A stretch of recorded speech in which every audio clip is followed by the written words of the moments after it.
Hello students, welcome to logical academy. कैसे हैं बच्चे आप सब ने देखा कल जो हमारा लेक्चर था वो था बेसिक टर्म्स ऑफ अकाउंटिंग। बच्चे इसके अंदर हमने ओनली 6 टर्म्स की थी। फर्स्ट टर्म क्या थी बेटा हमारी? फर्स्ट टर्म थी बच्चे हमारी, बताओ आप, अकाउंट्स के अकाउंट्स क्या है। फिर हमने बताया आपको अकाउंटिंग क्या है। फिर हमने बताया आपको कैपिटल क्या होती है, ड्राइंग क्या होती है, एसेट क्या है और लायबिलिटी क्या है। ठीक है बच्चे, वैसे तो आज हमारी वीडियो नंबर 3 है, पर अगर हम बात करें specific basic terms of accounting की, इस चैप्टर की हमारी है आज वीडियो नंबर 2। फर्स्ट वीडियो हमारी इंट्रोडक्शन थी। जो पर्टिकुलर क्लास हमारी स्टार्ट हुई है वो लास्ट डे से स्टार्ट हुई है, जहां पे आपने 6 टर्म्स सीखी थी बच्चे, जिसका नाम था बेसिक टर्म्स ऑफ अकाउंटिंग। अगर किसी स्टूडेंट ने मेरी वो वाली वीडियो जो कि वीडियो नंबर 1 है, बेसिक टर्म्स ऑफ अकाउंटिंग की वीडियो नंबर 1, आपके डिस्क्रिप्शन में शो होगा, आपके टाइटल में शो होगा, class 1 for basic terms of accounting. जिस बच्चे ने वो वीडियो नहीं देखी, मेरी उससे रिक्वेस्ट है पहले बच्चे आप उस वीडियो को देख कर आइए, तब आपको आज वाली वीडियो अच्छे से समझ आएगी। ठीक है बच्चे, अगर किसी को भी मेरी लास्ट वीडियो में कोई भी डाउट था तो बच्चे आप मुझे कॉल कर सकते हैं, आप मुझे व्हाट्सएप कर सकते हैं। दोनों नंबर आपकी स्क्रीन पे डिस्प्ले हो रहे हैं। ठीक है बेटा, ओके। उसके बाद बच्चे मैं आपसे बात करता हूं, हमने कल पढ़ा कैपिटल। फटाफट जल्दी से गो थ्रू करेंगे। कैपिटल क्या है? द कैश और एनीथिंग इन काइंड, कैश और anything in kind invested by the owner into the business is called capital. बहुत सिंपल था बच्चे। ड्रॉइंग क्या है? कैश और anything in kind withdraw bye owner from its business for personal use. बच्चे यहां पे आपको ध्यान रखना है, फॉर पर्सनल यूज। अगर कोई मालिक अपने बिजनेस से पर्सनल यूज के लिए कुछ पैसा निकालता है, that is called drawing. Hope so आप सब रिवाइज करके आज इस क्लास को देखने आए हैं।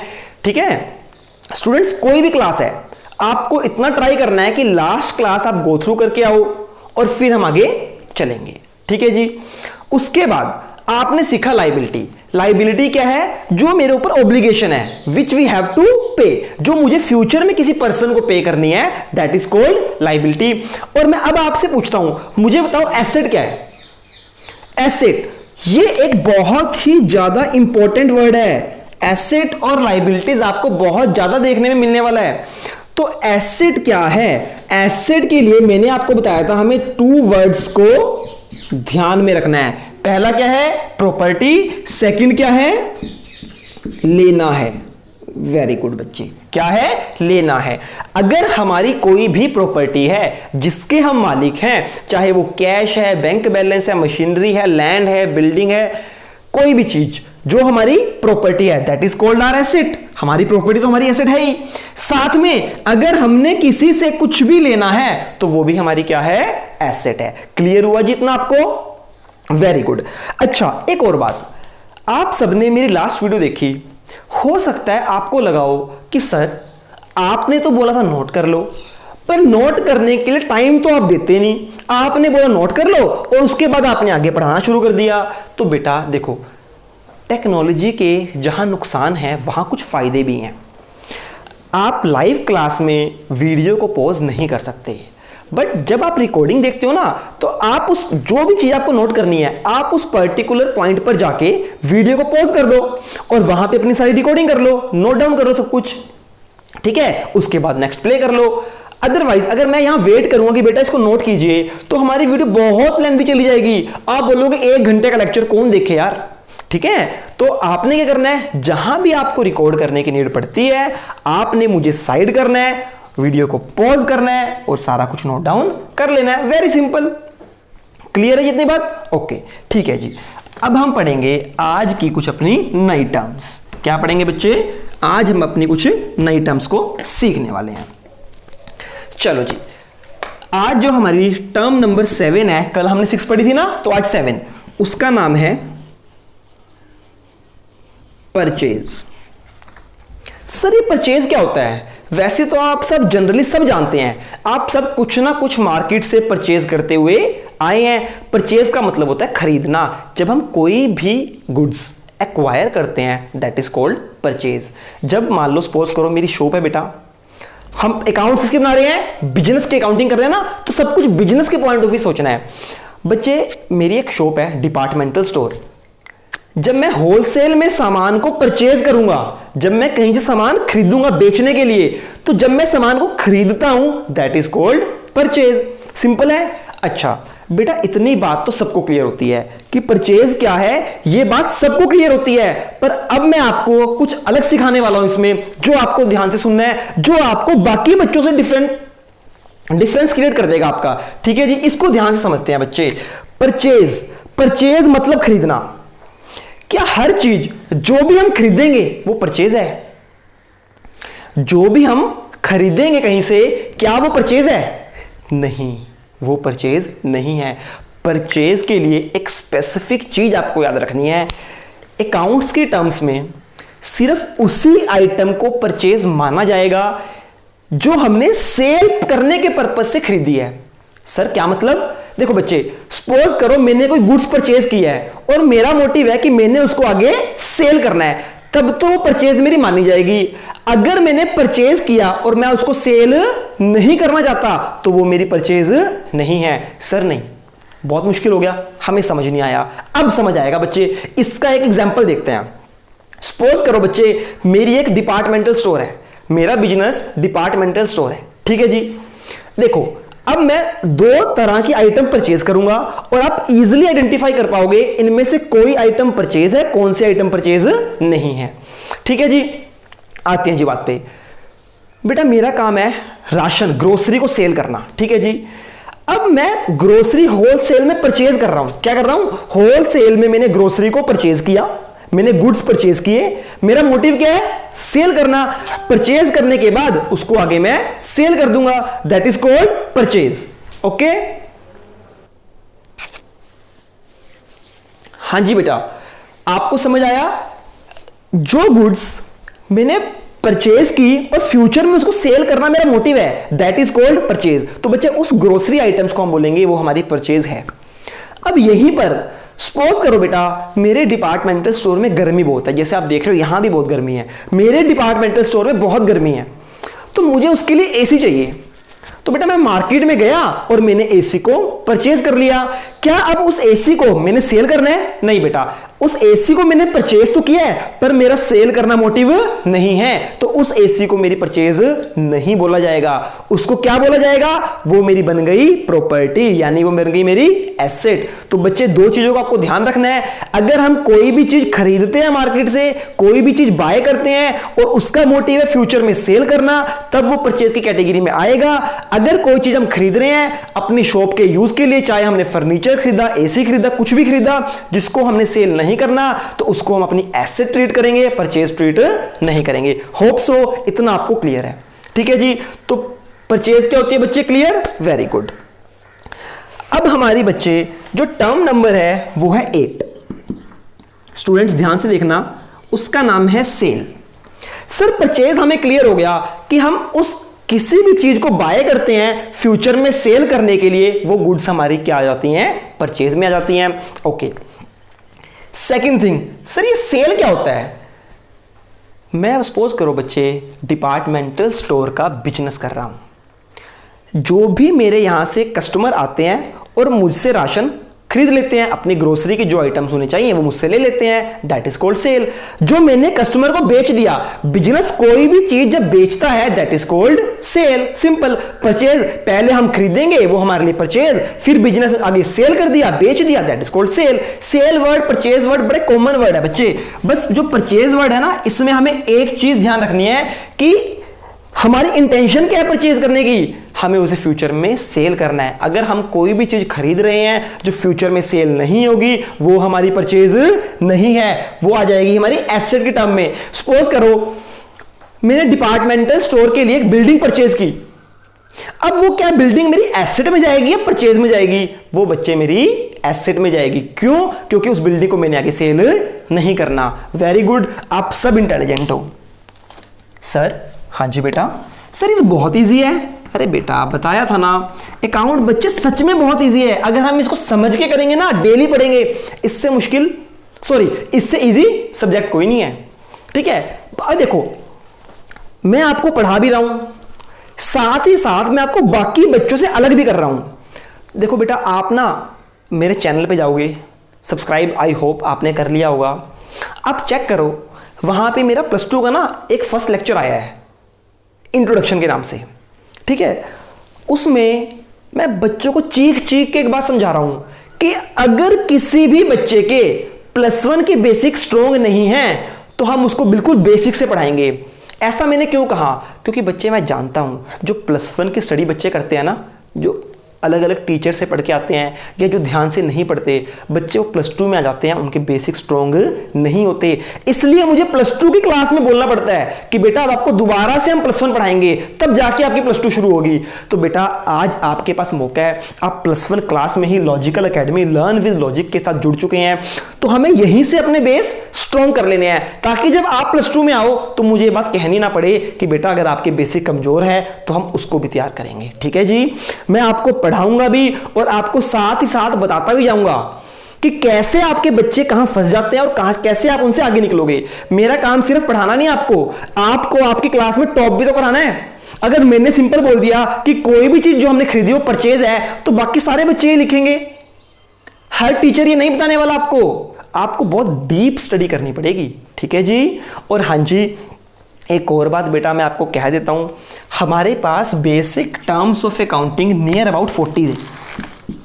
Sir 40 terms? हाँ जी बेटा, सारी की सारी इजी हैं। पहली बात, हम स्टार्टिंग में 40 की 40 कवर नहीं करने वाले। बेटा देखो, मेरे पढ़ाने का एक सिस्टम है, ऐसा नहीं जो शुरू किया खत्म ही करना है। सर अधूरा छोड़ दोगे सिलेबस? नहीं बेटा, अधूरा नहीं छोड़ूंगा। जो चीज जहां पर लिंक करेगी ना, आपको हर पूरा अकाउंट में लिंक करके पढ़ाऊंगा। जैसे ABCD, पहले हम ABCD सीखते हैं ना, उसके बाद हम आगे जाते हैं। तो बेटा यही मेरा काम होगा, पहले हम 40 टर्म्स में से जो भी टर्म हमारी काम की होगी पहले हम उन्हें सीखेंगे, और जो टर्म्स हमारी रह जाएंगी वो हम फ्यूचर में आने वाले चैप्टर्स के साथ सीखते चले जाएंगे। ठीक है जी। जो टर्म मैंने नहीं पढ़ाई मेरे बेटा, वो टर्म आपने नहीं पढ़नी, वरना आप कंफ्यूज हो जाओगे मेरे बेटा। जो पढ़ा रहा हूं, जितना पढ़ा रहा हूं उसे वैसे ही पढ़ लो, वैसे ही लिखाना। नंबर 100 आउट ऑफ 100 बच्चे, 100 आउट ऑफ 100 आएंगे। क्लियर है जी? हाँ जी सर क्लियर है। ओके जी, ठीक है जी। हमारे यहां पर हो गई परचेज क्या है, सेल क्या है। अब बच्चे नेक्स्ट वर्ड, ये है हमारी टर्म नंबर 9, परचेज रिटर्न। और इसी के साथ एक टर्म हमने पढ़नी है जो है मेरे बेटा सेल रिटर्न। सर क्या होता है परचेज रिटर्न? देखो नाम में सब कुछ छुपा है। परचेज रिटर्न बच्चे, एग्जाम्पल फिर मेरा ही, ध्यान से आप मुझे समझिए। मैं एक डिपार्टमेंटल स्टोर हूं। क्या हूं बेटा? Departmental store. जब मैंने कहीं से गुड्स खरीदी, अपने सप्लायर को मैंने बोला कि यार मुझे इतनी गुड्स चाहिए, मैंने कुछ गुड्स बाय कर ली, दैट इज माय परचेज।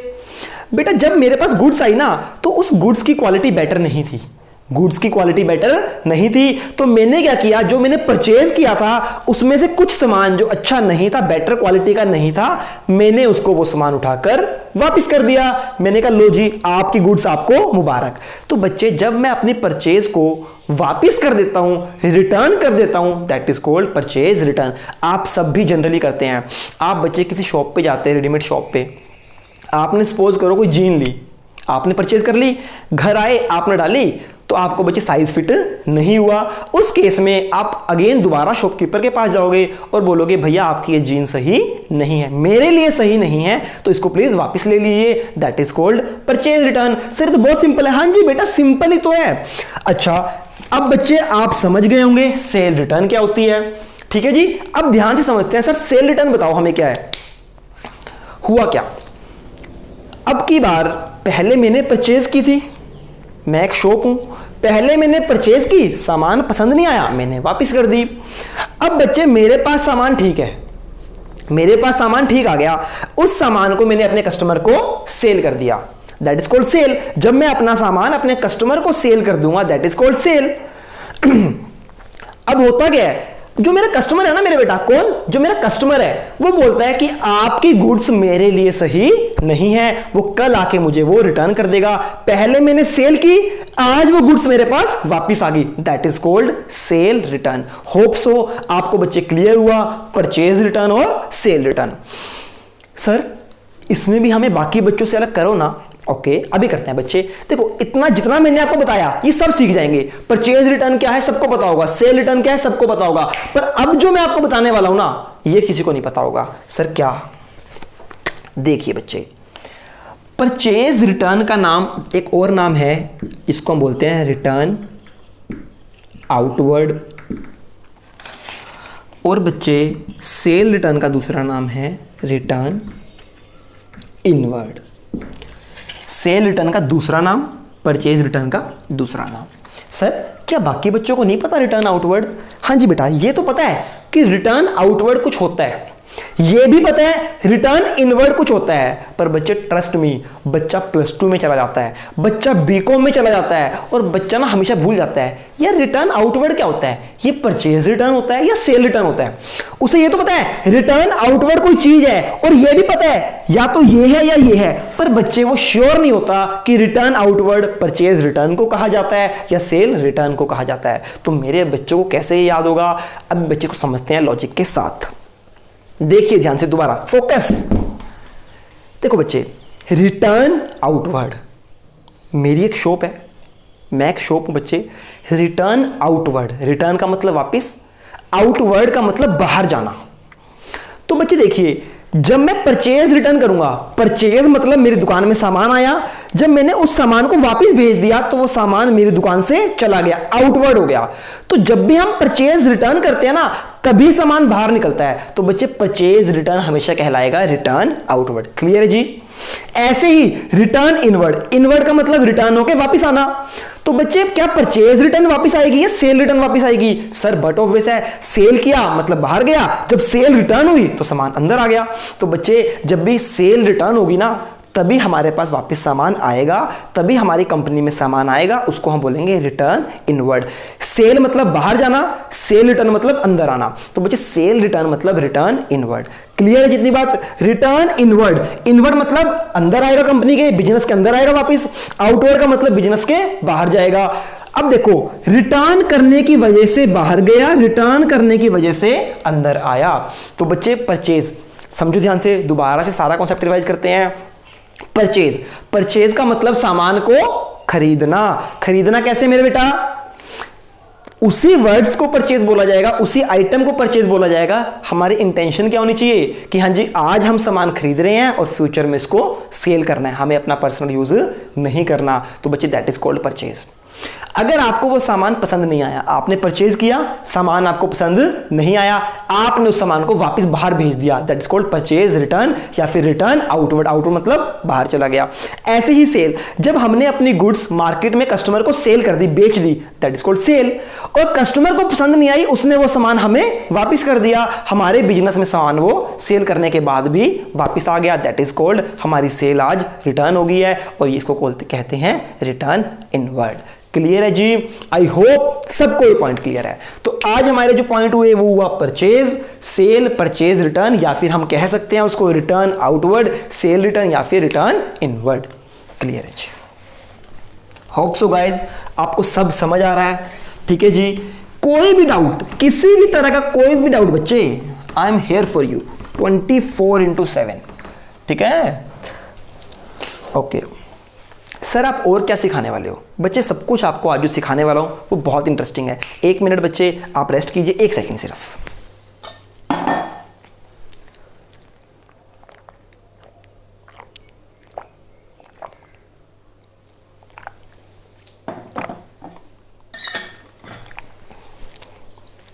हाँ जी बेटा, इतना आपको क्लियर हुआ। सर अब क्या सीखने वाले हैं हम? आइए, अगला जो हमारा वर्ड है, देखो 6 हमने कल किए, 4 हमने आज, तो 10 हो गए हमारे। अब हम करेंगे 11th point, number 11th, trade receivable. क्या बच्चे? Trade receivable. एक हम इसके साथ एक वर्ड करेंगे ट्रेड पेबल। क्या करेंगे बच्चे? पेबल। ठीक है जी। सर क्या होता है ट्रेड रिसीवेबल, क्या होता है trade payable? Trade receivable, trade payable. देखते हैं इस टर्म को। बच्चे देखो ध्यान से समझना, ध्यान से। पता है अकाउंट्स की खास बात क्या है? अकाउंट्स खुद अपने आप को बताता है कि भैया देखो नाम में छुपा हूं मैं, ढूंढो। ओके ढूंढते हैं। ट्रेड मतलब बिजनेस, ट्रेड मतलब बिजनेस। रिसीवेबल मतलब रिसीव करना है। देखो एक वर्ड है रिसीव्ड, एक है रिसीवेबल। रिसीव्ड मतलब रिसीव कर चुके हैं, रिसीवेबल मतलब रिसीव करना है। तो ट्रेड रिसीवेबल, हमने कोई बिजनेस किया है और बदले में पैसा रिसीव करना है। करा नहीं अभी, रिसीवेबल, अभी हमें वापस रिसीव करना है। तो बच्चे कब किस केस में बनता है ट्रेड रिसीवेबल? क्या होता है ट्रेड रिसीवेबल? सुनो ध्यान से। बच्चे देखो एक कस्टमर है मेरा राम। कौन है बेटा? राम एक कस्टमर है। मैंने राम को कुछ गुड्स सेल कर दी। क्या कर दी? राम को कुछ मैंने अपने गुड्स सेल कर दी। तो क्या मैंने उसे बिजनेस किया? हाँ जी सर बिजनेस तो किया आपने। राम बोलता है कि आज मेरे पास पैसा नहीं है, मैं एक सैलरीड एम्प्लॉयड हूं और मेरी सैलरी 10 अप्रैल में या जून कभी भी आएगी तो मैं आपको पे कर दूंगा। कहने का मतलब राम ने आज हमसे उधार सामान खरीदा और कहता है मैं आपको फ्यूचर में पैसे दे दूंगा। तो बच्चे फ्यूचर में मैंने राम से पैसे रिसीव करने हैं ना, तो राम मेरे लिए क्या बन गया? रिसीवेबल। तो बच्चे राम मेरे लिए क्या बन गया? Trade receivable.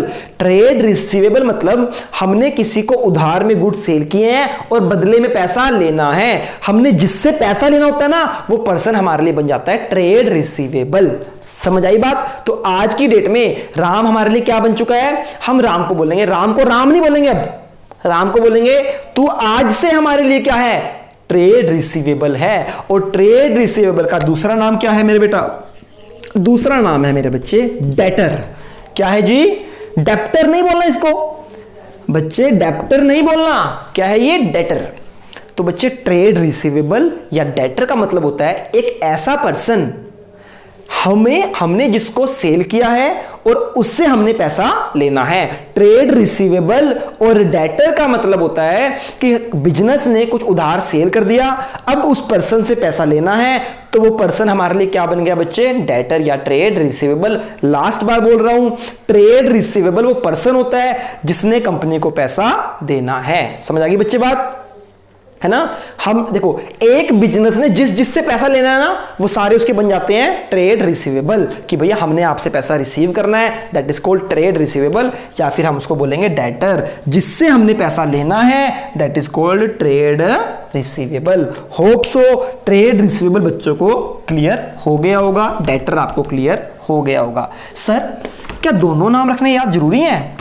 हम तो खाली डेटर याद रख लेंगे या सिर्फ ट्रेड रिसीवेबल याद रख लेंगे? नहीं मेरे बच्चे, आपको इसको तो साफ ही कर दो, बेसिक टर्म्स ऑफ अकाउंटिंग है ना, हमें पता तो है हम बेसिक टर्म्स पढ़ रहे हैं, बार बार क्या करना है ना। सर क्या ये याद रखना जरूरी है दोनों टर्म्स? हाँ जी बेटा, आपको दोनों टर्म्स याद रखनी पड़ेंगी। ठीक है जी, जैसे परचेज रिटर्न का दूसरा नाम है रिटर्न आउटवर्ड, और जनरली टीचर पेपर में ना परचेज रिटर्न नहीं पूछती क्या होता है, वो तो सारे बच्चे लिख देंगे कि जब परचेज को वापस कर दिया, है ना। वो पूछेगी रिटर्न आउटवर्ड क्या है, यहां बच्चा कंफ्यूज हो जाएगा कि यार रिटर्न आउटवर्ड पढ़ा तो था, पर क्या वो परचेज रिटर्न था या सेल रिटर्न। तो आपको दोनों वर्ड समझने भी हैं और याद भी करने हैं मेरे बच्चे। तो आज हमें अपना जो टर्म नंबर 12 है बच्चे, हमें ये देखनी है ट्रेड पेबल। नाम से समझ आ गया बच्चे, ट्रेड रिसीवेबल मतलब पैसा रिसीव करना है, ट्रेड पेबल मतलब हमें पे करना है। हमने बिजनेस किया है, ट्रेड किया है और बदले में पैसा देना है। दोबारा से एग्जांपल समझते हैं बच्चे। सपोज करो मैं एक कंपनी हूं, मैं एक डिपार्टमेंटल स्टोर, एक बिजनेस हूं। पहले मैं सामान खरीदता हूं तभी तो बेचता हूं ना, है ना। तो बच्चे हुआ क्या, मैंने सामान खरीद लिया और मैंने अपने सप्लायर को बोला, मैंने उस होलसेलर को बोला कि भैया आज मेरे पास पैसे नहीं हैं, मैं आपको जब मेरा सामान बिकेगा ना मैं आपको तब पैसे दे दूंगा या आपको 2 दिन बाद पेमेंट करूंगा। मतलब कहने का आज आप मुझे उधार सामान दे दो, मैं आपको कल पैसे वापस कर दूंगा। तो बच्चे देखो, आज मैंने सामान ले लिया, अब मुझे पैसे पे करने हैं ना, तो बच्चे क्या बन गया वो मेरा ट्रेड पेबल। ट्रेड पेबल मतलब क्या, जिसको हमने पैसे देने हैं वो हो जाता है हमारा ट्रेड पेबल। ट्रेड पेबल का दूसरा नाम क्या है सर? ट्रेड पेबल का बच्चे दूसरा नाम है, ट्रेड पेबल का दूसरा नाम है क्रेडिटर। क्रेडिटर, क्रेडिटर मतलब हमने जिसको पैसा देना है, जिसको पे करना है, दैट इज क्रेडिटर। जिससे पैसा हमने रिसीव करना है, दैट इज डेटर। जिसको हमने पे करना है, पेबल, ट्रेड पेबल, जिसको हमने पे करना है दैट इज क्रेडिटर, और जिससे हमें रिसीव करना है दैट इज आर डेटर। ठीक है जी, क्लियर है इतनी बात? इसको मैं आपको हल्का सा एक डायग्राम बनाऊंगा, छोटा सा डायग्राम है, फटाफट उसको देखेंगे हम। ठीक है जी, ये है हमारी कंपनी बोल दो, आप इसको बिजनेस बोल दो। ठीक है जी, ये देखो बच्चे, ड्राइंग इतनी अच्छी नहीं है वैसे मेरी सर पता चल गया देखने से। ठीक है जी, ये है कौन बच्चे? सप्लायर है आपका। सप्लायर, सप्लायर मतलब जो गुड्स को सप्लाई करता है ना। इसका नाम है श्याम। ठीक है जी, हम इससे गुड्स परचेज करते हैं, और इधर है हमारा एक कस्टमर। ये कौन है बच्चे? कस्टमर। इसको हम गुड्स सेल करते हैं, इसका नाम है राम। ठीक है जी, हमारा एक बिजनेस है, इस पर्सन से हमने परचेज किया, इस पर्सन को हमने सेल कर दिया। बच्चे देखो, परचेज या सेल दोनों कैश में भी हो सकती हैं और दोनों क्रेडिट में भी हो सकती है। क्रेडिट मतलब उधार, कैश मतलब हम सामान खरीदने गए, हमने साथ के साथ ही पैसे दे दिए, that is called cash purchase या कैश सेल। उधार का मतलब होता है क्रेडिट, मतलब हम सामान खरीदने गए या सामान बेचने गए, आज हमने पैसा नहीं दिया, हमने बोला आज हमें सामान दे दो, पैसा हम 2 दिन बाद देंगे, उसको बोलते हैं उधार। तो बच्चे जो ये केस है ना, ट्रेड रिसीवेबल, ट्रेड पेबल, ये सिर्फ और सिर्फ क्रेडिट के केस में होता है। कैसे मतलब? देखो, मैंने सामान बेचा, अगर उसने मुझे साथ के साथ पैसा दे दिया तो मेरे को फ्यूचर में कुछ रिसीव तो नहीं करना ना, कुछ रिसीवेबल तो नहीं है, तो वो मेरे ट्रेड रिसीवेबल नहीं होगा। ठीक है, तो ये जो टर्म्स आती हैं ये सिर्फ और सिर्फ उधार के केस में आएंगी। ध्यान से समझते हैं इस चीज को। आइए दोबारा देखो जी बच्चे, इस बिजनेस ने श्याम से परचेज किया और इसने श्याम को बोला कि मैं आपको पैसा फ्यूचर में बाद में पे करूंगा। तो यानी ये पर्सन, अब देखो ध्यान से बच्चे, इस बिजनेस ने श्याम को पैसा पे करना है ना, तो ये क्या हो गया बच्चे? Trade payable. तो श्याम हमारे लिए क्या बन गया? ट्रेड पेबल, या फिर हमारे लिए क्या बन गया? वो क्रेडिटर। समझ आया जी? क्रेडिटर कौन होता है? हम जिससे उधार सामान खरीदते हैं वो पर्सन हमारे लिए बन जाता है क्रेडिटर। अब हमने इसको सेल कर दिया ऑन क्रेडिट, हमने इसको आगे उधार में सामान बेच दिया। अब ये कस्टमर है, कल को बिजनेस ने इससे पैसा रिसीव करना है, हाँ है ना, तो ये हमारे लिए बन गया रिसीवेबल। तो ये पर्सन हमारे लिए क्या बन गया बच्चे? डेटर बन गया। क्लियर है जितनी बात? क्लियर है जी? यानी कि बिजनेस ने जिसको पैसा पे करना है फ्यूचर में वो है हमारे लिए क्रेडिटर, जिससे पैसा रिसीव करना है वो है हमारे लिए डेटर। क्रेडिटर का दूसरा नाम ट्रेड पेबल, डेटर का दूसरा नाम ट्रेड रिसीवेबल। होप क्लियर है मेरे बच्चे? आप सब इसको नोट कर लेना, पर हाँ जी वीडियो को पॉज करके इसको नोट कर लेना। देखो आपको मैंने टाइम भी दे दिया पॉज करने का, ठीक है? ओके, आगे चलते हैं।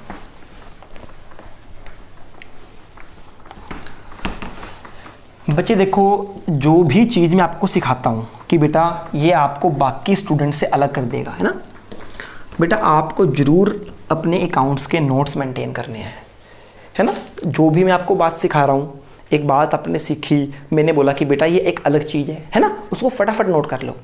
फिर आपने क्या करना है, डिस्क्रिप्शन में मैं आपको नोट्स दे दूँगा। इसके नोट्स मतलब जो TS अग्रवाल बुक है ना हमारी, अभी तो हर बच्चे के पास हार्ड कॉपी अवेलेबल नहीं है, तो जिसके पास तो हार्ड कॉपी अवेलेबल है उसने तो वहीं पे मार्क कर लेना है, साथ में नोट कर लेना है। जिसके पास हार्ड कॉपी नहीं है मैं उसको सॉफ्ट कॉपी दूंगा बच्चे, आप वहाँ से इसको पढ़ सकते हो। ठीक है जी। अच्छा जी, अब बच्चे मेरे को एक बात बताओ, जनरली बच्चे हमारा ईयर कहाँ से शुरू होता है और कहाँ ख़त्म होता है? सर हमारा ईयर मैं बताऊंगा। हाँ जी बताओ। सर हमारा ईयर 1 जनवरी को शुरू होता है। Very good sir. ये ख़त्म हो जाता है, ये है स्टार्टिंग डेट, और ये ख़त्म होता है 31 दिसंबर को। वेरी गुड, बहुत अच्छे बच्चे, बिल्कुल ठीक है। हमारा जो ईयर है 1 जनवरी को शुरू होता है, 31 दिसंबर को ख़त्म होता है। सर ये कोई बात बताने की थी? हाँ जी बेटा, ये बात बिल्कुल बताने की है। क्यों? आइए देखते हैं क्यों। बच्चे जो ईयर 1 जनवरी को शुरू होगा और 31 दिसंबर को ख़त्म होगा उसको हम बोलेंगे कैलेंडर ईयर। क्या बोलेंगे मेरे बच्चे? Calendar year. हमारे कैलेंडर्स में यही डेज होते हैं ना, तो बच्चे इसको हम बोलते हैं कैलेंडर ईयर। अब बच्चे आप यहाँ पे एक नया वर्ड सीखोगे जिसका नाम है अकाउंटिंग ईयर। क्या बेटा? Accounting year. सर ये तो नया वर्ड है। हाँ जी बेटा, बिल्कुल नया वर्ड है अकाउंटिंग ईयर। बच्चे देखो, जो हमारा अकाउंट्स है ना वो कैलेंडर ईयर को नहीं मानता। वो किसको मानता है? वो कहता है मैं तो अपना ईयर अकाउंटिंग ईयर को मानूंगा। किसको मानूंगा? अकाउंटिंग ईयर को मानूंगा। ओके चलो जी, ठीक है, ये भी बात मान लेते हैं। Accounting year. सर ये होता क्या अकाउंटिंग ईयर? ध्यान से समझेंगे बच्चे। अकाउंटिंग ईयर क्या होता है? बच्चे अकाउंटिंग ईयर शुरू होता है 1 अप्रैल से, और बच्चे ये ख़त्म होगा, ये जाएगा up to 31 March of next year. समझ आ गई? 31 मार्च ऑफ नेक्स्ट ईयर। यानी कि अगर हम बात करें इस अकाउंटिंग ईयर की कि सर अब कौन सा अकाउंटिंग ईयर चल रहा है, तो बेटा अब चल रहा है 1 अप्रैल 2020, 1 अप्रैल 2022, 31 मार्च 2021। नेक्स्ट ईयर बच्चे को 12 महीने ही हुए हैं। अप्रैल, मई, जून, जुलाई, अगस्त, सितंबर, अक्टूबर, नवंबर, दिसंबर, जनवरी, फरवरी, मार्च, 12 महीने ही हैं। तो ठीक है बच्चे, जो हमारा अकाउंट्स है, यानी जब भी आप अकाउंटिंग की बुक बनाओगे ना, तो आपने 1 जनवरी को नया साल शुरू नहीं करना। आपका जो नया साल शुरू होगा वो 1 अप्रैल को शुरू होगा और 31 मार्च को खत्म होगा। ठीक है जी। तो आज के बाद आप कॉमर्स के स्टूडेंट हो, आप अपनी लाइफ में से कैलेंडर ईयर को हमेशा के लिए निकाल दो। आपने अब से फॉलो क्या करना है? सिर्फ और सिर्फ बच्चे अकाउंटिंग ईयर। आपके लिए आज के बाद 1 जनवरी को न्यू ईयर नहीं होना चाहिए। आपके लिए न्यू ईयर होगा बेटा 1 अप्रैल को, जो कि खत्म होगा 31 मार्च को। ओके, इतना बच्चे आपको क्लियर हुआ? पक्का? ठीक है जी, ये बच्चे बहुत इंपॉर्टेंट है। हाँ, इसमें मैं एक बात बताना चाहता हूं। कई बार ना बच्चे कंफ्यूज हो जाते हैं कि सर ये ना डेट याद नहीं रहती। वो कहते हैं कि सर हमें ना ये डेट याद ही नहीं रहती। मैं कई बच्चों से पूछता हूँ अकाउंटिंग ईयर बताओ, वो बोलते हैं सर 30 मार्च, या कोई बोलेगा 31 मार्च से 30 अप्रैल, ऐसी। ये गलत है, ये गलत है। बच्चे ये डेट बोलते हैं।